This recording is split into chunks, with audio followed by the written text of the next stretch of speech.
Welcome back, everybody. Monday, April the 19th, Monday Morning Briefing, episode 29. Back on track here in the shop today. We had a pretty busy weekend. We worked pretty well most of the day on Saturday. I ended up kind of getting some projects done. We've got some pretty heavy repairs, which I'm going to show you here in a minute, of a couple of our saddles that came back in for some repair work. One of them's kind of what we call a retrofit, which is just kind of updating it.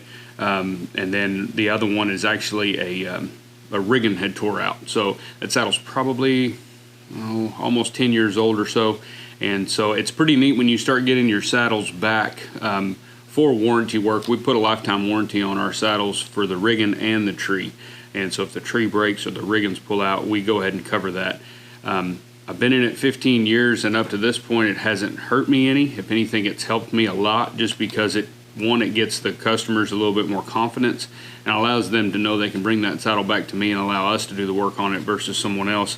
Nothing against anybody else, but we kind of know what we did, and so we always like to see that wear and tear and kind of see what we might have done right, what we might have done wrong, how we could have made that rigging better, or whatever it is that broke on it. And so it's just kind of one of them deals. If you get 15 or 20 broken trees all in a row, that would hurt you business wise. So I would caution you to make your own decision on what your warranty policy or protocol is going to be. But the guy I learned from, he did that, and so that's what we've done. And like I said, it's never hurt me. I think we've had maybe 3 or 4 broke trees in the entire time we've been in business, and none of those hurt me as far as hurt the shop at all. If anything, it really gave us or seems to have really given us a good name and reputation in the industry as far as taking care of the customers that are riding our stuff. And then as far as rigging goes, it's just some labor. It's not like it's a lot of material to replace a rigging. And again, it's just kind of a customer service thing, and that's kind of what we do. But you make your own decision on, if you're building saddles, what you're going to do as far as warranty work. But I find that for us, it works out really well. We might not be the quickest on it. We're trying to get them done as quick as we can, but nowadays it's just me and my wife in here, so sometimes the repairs can take a little longer than they used to. But we got those in about 2-3 weeks ago, and so we're trying to get those out of here as quickly as possible, and so the customers can get back at it and get back to using them. But I'll show you those repairs in just a minute. Real quick, somebody did point out on YouTube that I had forgotten to do a review of the Martin's mix that they sent me, and so I wanted to kind of do that here. I meant to do it last week and just kind of forgot. I've played with this a little bit in the shop and kind of used it. It works really good. It kind of seems like something I've used a long time ago. I tried a product that was similar to this. And what I basically did was just use it as my water in my normal edge slicking process. And if you want to see that, you can certainly go. There's a video back in our archives there on our YouTube channel or on our website of our edge slicking process. And so I just kind of used it as the water. I didn't use any glycerin. I just used this. And it does a really good job. The one thing I would say about this is to kind of be careful on getting it on the top of something. So if you're edging or slicking the edge here, if you get it on top, it can kind of leave a little spot there where you might get a little discoloration when you go to oil. And I saw that on one of the belts that I had used it on. But by the time I had oiled it and everything, it kind of seemed to go away. Like it oiled out evenly. But right when I first put that oil on there, I did notice a little bit of discoloration from where this had gotten. I had just kind of gotten a little messy with it and got a little bit on top. So I would say be careful with that, but it didn't seem to ruin the project by any means. At the end of the deal, it all looked even. You can get dye through this, which I was surprised about. Usually with stuff that kind of seals the edge, other than just like water and glycerin, a lot of times it makes it hard to, because I just use dye. That's all I use on my edges. I am kind of experimenting now with using some paints on edge paints, mainly for projects like that elephant that I was doing, that elephant print leather and stuff like that. Those edges just don't seem to look as nice, and so with just the way I normally do my edges, so I kind of played with some edge coats, and definitely seems to work well. But with regular dye, I've noticed sometimes with different types of edge solutions, you can't get the dye to penetrate that. I was able to do that on some of the stuff when I used this, so that was kind of nice. I would say just give it a shot. I'm glad I've got a good little jug, and thank you, Martin's Mix, for sending me this, because I'll definitely put it to use and begin to kind of try it on different applications and stuff like that. But it's kind of one of those deals. I've been slicking edges the same way for so long. That's just kind of my process, is just the water and glycerin bar. But this stuff is definitely going to be making its way into my process. I'm going to kind of give it a shot and see on some different projects. I can see where this would come in really handy. But if you want to try some of this stuff, I'd definitely give it a shot. You can find it at martinsmix.com, and then they're also on Instagram and Facebook. But like I said, good stuff. I appreciate bringing that to my attention and allowing us to give it a shot and kind of do a little review on it. It seems to work pretty good. So there's a lot of different solutions out there. There's Tocono. There's all kinds of different stuff. And like I said, you just got to pick out what works for you. Everybody's got their own way of doing edges, very particular about how they want their edges to look and kind of how they go about getting there. We all kind of get to the same spot, and as long as the edges are smooth and you're able to dye them if you want to dye them, or just leave them natural, as long as they're smooth and nice looking, that's the main goal. So however you want to get there, that's the way to do it. As far as like little projects, we did last week, I showed you the new clutch system that we came up with for the interiors, and I'm not sure what we're calling it yet, a premium clutch interior or something like that, but it's going to be a step-up video, and this is the actual clutch that I made last week. I went ahead and made one, and we shot an entire video, so all we've got to do is edit that now, and this project video hopefully will come out maybe by the end of the week with a full pattern pack. Like I said, it's going to be very similar to the clutch that we've already done, but this is what we're calling a step-up project.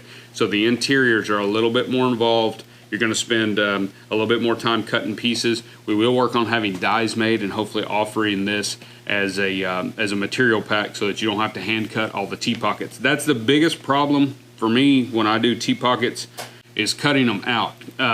Doing the putting the T-pockets together, putting the little pocket system together is not really hard. It's a little bit more, preparation and sewing, but it's not tough. Cutting them out by hand is what takes the longest. I mean, it seems like that's really a kind of a pain in the butt. But if I get dies made, it'll be much easier to throw these interiors together, because once everything's cut, I think it takes me about 45 minutes to an hour to build the entire set of interiors for this.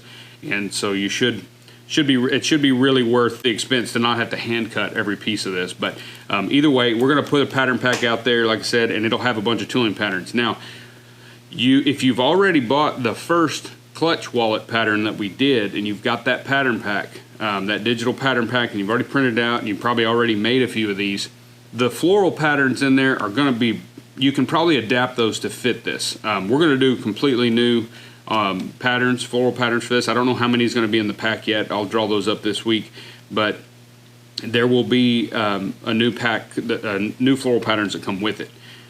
But if you've got the old pack, you can probably adapt those patterns to fit this, because it's basically the same size. It's a little bit different. The flap's a little bit different, obviously, and that kind of thing. But as far as the overall size, it's pretty close. So with it being a step-up project, you hopefully are working to be able to draw your own patterns and at least adapt other patterns. So you've been practicing that, hopefully, and trying to get there. So that will be another good thing about this one, is that it'll force you to have to kind of tweak the pattern if you want to use one of the older patterns in the old pack, and put it on this newer style. Then you'll have to kind of figure out a way to make that work. But like I said, I will have patterns specifically for this one, but just know that you can kind of adapt those to cross them either back or forward, to kind of get a few different designs. But it's going to be good. This is like I said, this will be our first project video, true project video of the year, and so hopefully we'll get a bunch more going. I've got some more we're working on, but this is the one that I want to get out first, just because I think the interiors are a good project for everybody to try, and kind of test yourself on some T-pockets and adding a little zipper in there. But anyway, hopefully that'll be out the end of the week. As far as the bag, we have not made a whole lot of progress. I'm hoping to hammer on that a little bit today and get the rest of the tooling done so we can start assembly and start doing that. The saddles, we've been making rigging for the saddles, and I've cut out a bunch of parts for those, but they haven't moved forward very much since last week. We had a few visitors in and some people come in this week, so that was great. Got to visit and do that, but we also had a lot of other stuff going on as well, and so it kind of kept me off the saddles, but we should be back on that this week and get back on track. If you're subscribed to our YouTube channel or you're following us on social media, you probably saw that we did post the rope bag video, and it's long. It's like an hour and a half long. So in YouTube land, that's a pretty long video. We've posted videos that long before, but I tried to make it as short as possible, but I wanted as many of the steps as possible in there, and there's a lot of them. And so we're getting good feedback off of there. We've had a lot of good feedback through email and social media of people that are going to go ahead and give it a go and try to build one or two of those broke bags. Like I said, when you watch that video, I did that gusset specifically because my hide wasn't long enough and I wasn't able to get one solid piece for the gusset. Usually it'll come all the way around and just overlap on the bottom, and I'll overlap it by about 3 inches or so, and then sew a box stitch there just to cover that where it connects to each other. My side that I got of the leather specifically for that bag just wasn't long enough to go all the way around. So what we did was we just ended up doing it in 2 pieces, each gusset in 2 pieces, and so it's got a reinforced bottom. I really liked how that piece came out. I liked the way that bag, the way it stood, the strength of the bottom was a lot better. And so I'm not going to say I'm going to do every one of them like that in the future, but I really did like the way that turned out. And so if you're wanting to kind of challenge yourself, that's a pretty neat way of doing the gusset on there, and I think it kind of had a neat look about it and stuff. But anyway, that video's up. Again, there's no pattern pack for that, so don't go looking for one. We're going to hopefully get that blog post posted today or tomorrow, which will have some more of the measurements in there. I'll try to really spec that out and give you just basic idea of the sizing, like for the gusset widths and the length. You'll just have to figure that out. The size of the bag, like I said in the video, is 21 inches in diameter, and then we just cut the bottom flat. And we cut it flat. I'll put it in the blog post, but like if you cut a 21-inch circle and then pull from the top of the circle down 19 inches and make a mark, that's about where we flatten or cut the bottom off. So that way it's about 19 inches tall, 21 inches around. And I'll kind of give you an idea, but you certainly don't have to make the bottom flat like that. I just think it stands better. But let's hop over here. I want to show you some of the repairs that we're working on. All right, so this is the first one here. This saddle is what one of our trophy saddles. We've never done a lot of trophy saddles, but there was one series that we used to do up around Bryan, and we would do that. I think we did it for 4 or 5 years, and we would build the saddles for that. A lot of guys won these saddles, and you can find them used sometimes out there, and that sort of thing. And so this fellow is a really good customer of ours. We built him 2 or 3 saddles, and he picked this saddle up used from somebody, and basically wanted us to strip off all the trophy stuff on there and then put some new parts. So we're going to add a padded seat to it, new housing, new fenders and stirrup leathers, and possibly new stirrups, because these stirrups have been abused. Sometimes a bad part about roping saddles, they usually don't get maintained and conditioned and taken care of very much. You know, it's just kind of the nature of the deal. A lot of folks just don't take time to really oil and condition their stuff, and so the leather really takes a beating, and it just kind of looks poor. The saddle's going to clean up really nice. We're going to go ahead and condition everything. It's not dry rot. It's just there's some stuff on here that could have been maintained and properly taken care of a little bit better, and the saddle would have had a much better look about it. But we're going to go ahead and go through it, clean it up. Like I said, we're going to add a padded seat, so we've removed the entire seat. And so we've taken the binder off. It had some writing here. We took that off, so we'll put a new binder on there. And then we took the seat out so that we can install the padded seat. I'm not sure what color we're going to do yet. And then we took the housings off and the fenders and stirrup leathers, and we just got rid of those because we're not going to use them. We're going to make all new parts for that. But all in all, the saddle's in great shape. The tree's good. Everything's good. And so we're going to go ahead and get that ready to go. What we're going to do first, though, is we're going to wash it. While we have it at this stage, I'm going to go ahead and wash everything. Since I will be sewing a lot on this seat and doing stuff like that, I don't want to put dirt in my machine. So we're going to go ahead and clean that up. That's one thing I would caution you on if you're doing a lot of repair, is if guys bring you saddles and say they want new wool skin liner put on it or something like that, if it's really dirty, we make it mandatory that they do a clean, oil, and polish. So if we're going to do any work on it, they're going to pay for a clean, oil, and polish. The reason is because, especially if you're just doing general repair, usually on our saddles, guys are usually understanding. They're like, yeah, sure, I'd rather you do it while it's in here, and we've got a lot invested in it, and that way it'll be taken care of. But if you're doing general repair, you'll have those saddles come in that are just factory-made saddles. They're not really worth much, and they want you to do, you know, $800 worth of repair on a $300 saddle, that's fine and good. If they want to do that, that's their business. But if it's super dirty and super grimy and everything, I'm not going to stick a $30 piece of leather in a $6,000 or $4,000 sewing machine. And so I make them, like, yes, I'll do the relining. You know, that's usually where you get the most of it, because you're going to sew a lot on doing new sheepskin, and that dirt and stuff ends up down in your machine and can really start causing problems. And so I go ahead and, you know, if we're going to do it, I explain to the customer we can do it, but you're going to also pay for a clean on polish. If they don't want to do that, that's their business. They can take it somewhere else. But these machines aren't cheap, and repair is dirty and grimy, and so unless you've got a dedicated old junker machine that you can stick their piece of leather through to sew it, then I would make it mandatory that they do a clean on polish on any repairs that come in where we're going to be doing extensive sewing.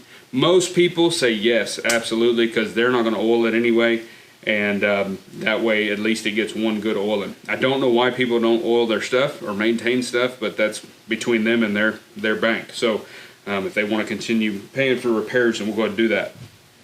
But just something to keep in mind for you repair guys. If you are doing a lot of repairs, just watch out, because you've got a lot invested in those machines, and so you don't want to cause a big issue with bearings or something like that down in the shuttle, and while, you know, all from repairing stuff that's probably not worth the $200 or $300. And so just be careful with that. And I do that with everything. If they bring me a pair of leggings that are filthy or something like that, we'll go ahead and clean them and charge them something for cleaning it, because it's not our fault that it's that dirty, you know, and we do offer that as a service, but we're not going to do it for free.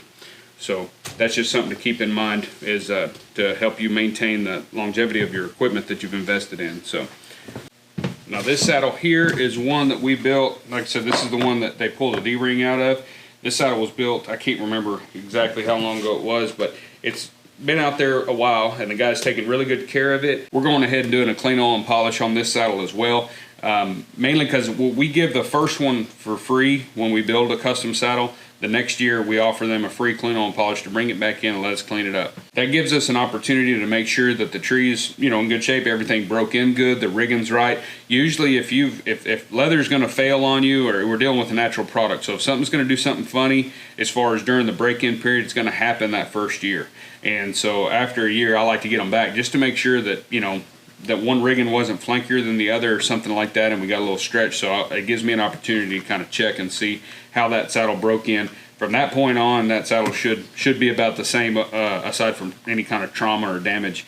So, but that's what we do. Not everybody brings them back to us, but like this saddle, we never washed it as far as I remember. We're just going to go ahead and wash it for this guy, get his riggings replaced, and get it back to him. Again, it's just kind of a customer service thing, and try to keep them happy, and if they ever need another saddle, hopefully they'll come back to us. But here's the rigging. This saddle here in particular has a what we call a big rig. It's a common rigging type.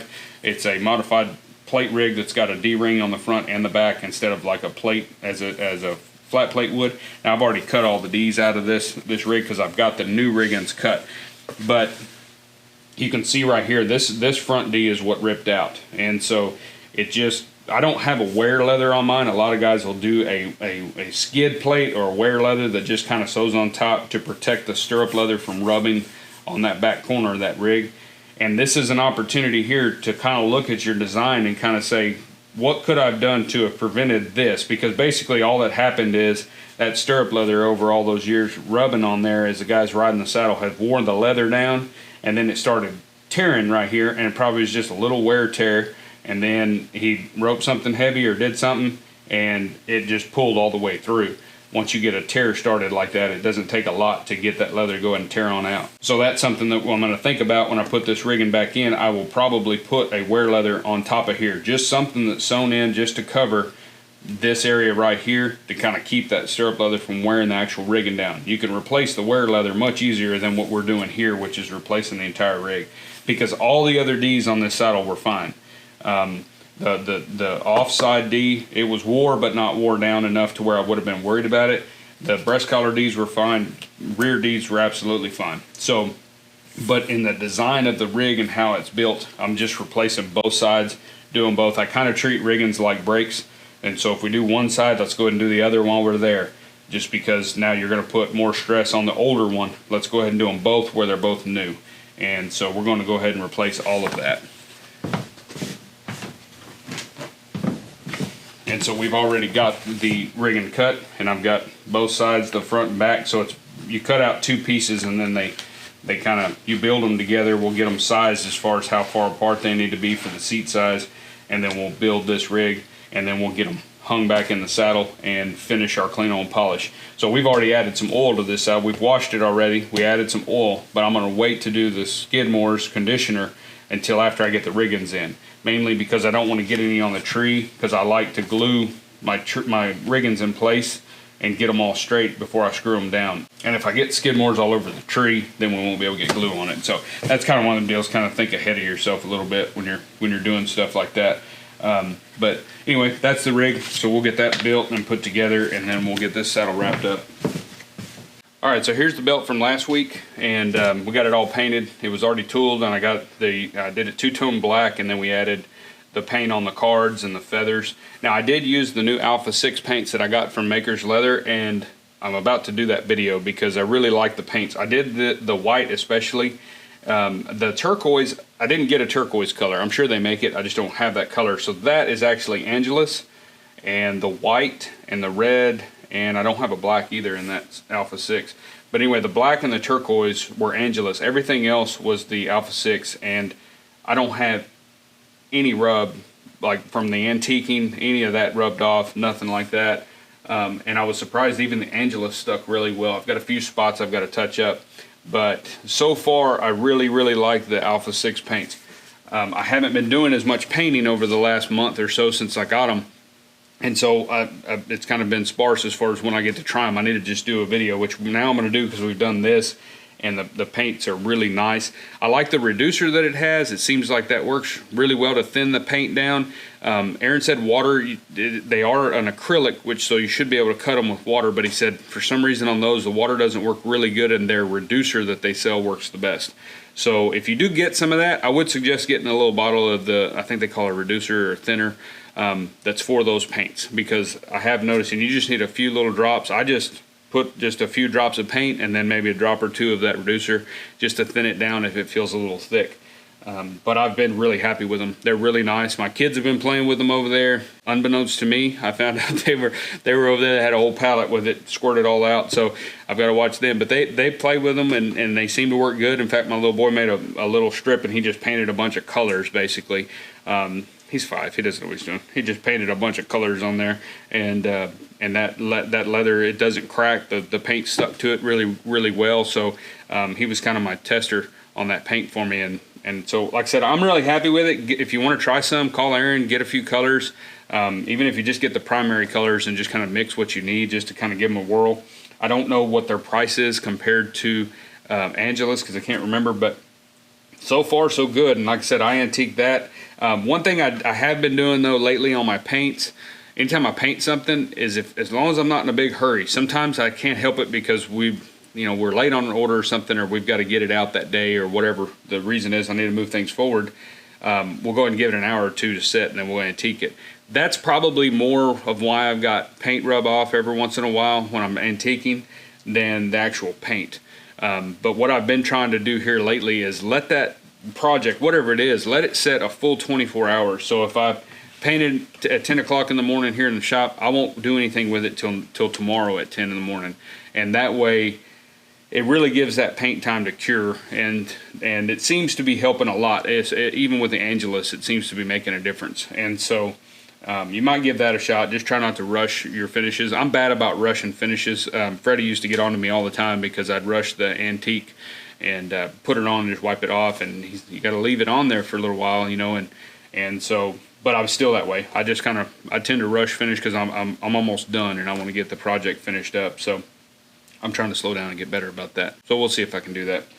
But all in all, Alpha 6 paints, I really like them. Check them out. We're going to continue to use them. Podcast, we didn't have one last week again. Like I said, I'm sorry. We just got a lot of stuff going on. We do have one in the pipeline now that's getting edited right now. So it may come out Thursday, or it might come out early this week. I'm not sure. I know he's been on a bunch of bunch of jobs and stuff, so he's been busy as well. But we've got 2 interviews scheduled for this week, so we should be getting back on track with getting interviews stockpiled, and that way we will hopefully get a little bit more consistent on there.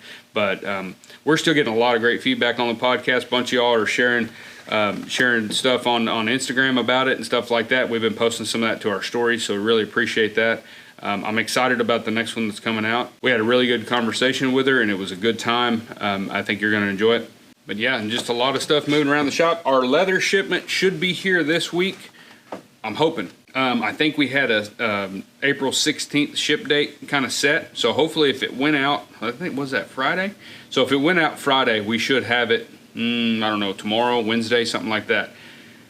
Once it gets here, I will get everything cut up. As far as for the belt blanks, I will get all of that cut as quickly as I can. We doubled the last order shipment, so hopefully we can fulfill everybody that wants it.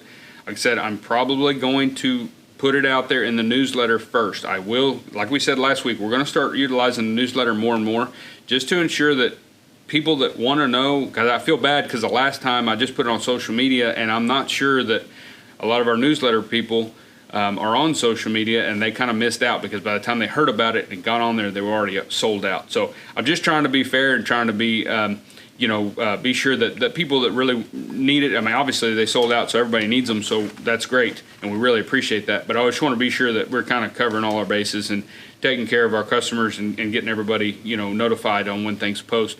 And that leather should be here. We're going to cut up a bunch of belt blanks, and we'll try to get those on there. I don't know what other projects we're going to cut, but I am working on some specialty kits that we will post on the website, and I'll probably just send those out to the newsletter just to kind of see, because some of these projects I'm not sure if anybody be interested in or not, but we've got the material. We might as well cut some. I'll do it like I did the wristlet purse last year. If they don't sell, I'll make them for the floor. So it's not a big deal. But if you want to build the project I'm going to cut and post, then there's all the material you need to do that. And so we'll probably start doing more and more of that as we go along until we get all the dies made and kind of can make a permanent product on the website to where we keep those in stock all the time. And I'm talking about things like the wristlet purse, or maybe a portfolio, maybe one of the moleskin journal covers, whatever those projects that we've done in the past. I want to kind of cut a few of those because I've got some neat leather and some neat material that would make a cool piece if somebody's interested in making one of those. But that's really everything that we've got going on in the shop this week. We're just waiting on leather, working on saddles, trying to get some repairs done. We're going to be fast and furious this week to try to catch up. So real quick before I let you go, I do have to brag on my kids. We did start the new season for the Lone Star Classic, which is a cattle show, jackpot series thing here kind of locally. And that's the one we did last year. My little girl won two belt buckles at the last show, one for end of the year, and she won the showmanship buckle that they were giving away that day. And so super proud of her. She showed great on Sunday. We've been trying to get my little boy kind of more motivated and everything, and he doesn't really have his own heifer yet. And so he showed his sisters in the commercial class, and he ended up winning a buckle for the Grand Drive thing. My wife knows all the details about how that stuff works. But anyway, he showed in all 4 rings, and there was only a couple in the class. And so he ended up winning a buckle for, I think, reserve grand champion or something. He was really, really excited, and that's what we really were hoping for. We were kind of trying to get him because last year he was kind of upset because he didn't win a buckle, but he didn't show a bunch. He'd rather play in the dirt and run around with his friends and stuff like that. But after yesterday, I think it finally clicked with him as far as why we're working, why we're doing our chores, why we're doing that stuff, why we go to the shows. He has a blast there just hanging out with friends and doing his deal. But I think yesterday it finally clicked, like, hey, if I work hard and I get in there and show and put the time in, there's potential for me to actually get a little something out of the deal. And so he was super stoked. So this morning he's wearing his big buckle, and he's already designing a belt. I made a deal with him. I may have mentioned this one last year, but I made a deal with him that any buckle they win from here on out, I will make them a new belt for that buckle.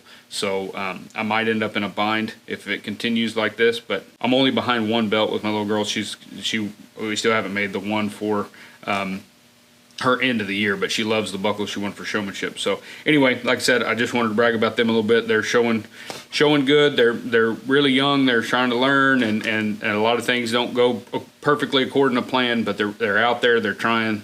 They're giving it what they got, and every once in a while it pays off. So, but I was glad to see see the outcome after this weekend. So we celebrated last night and had a good time and ate some steak, and everybody's good, and the heifer was resting. So she had a big day. She was pretty tired, and we were pretty proud parents yesterday. So, but that's all we got for you this week. We're going to go ahead and get back at it. If you need anything, let us know. Otherwise, we'll try to post that clutch video. Hopefully by the end of the week, I'll have the pattern pack and everything ready to go, and we can launch that video. So hang tight for that. Be sure and subscribe to this channel if you hadn't already so you don't miss a new video. And if you want to, go to our website at dgsaddlery.com and sign up for the Leathercraft newsletter. We'll see you all next week in the Monday Morning Briefing.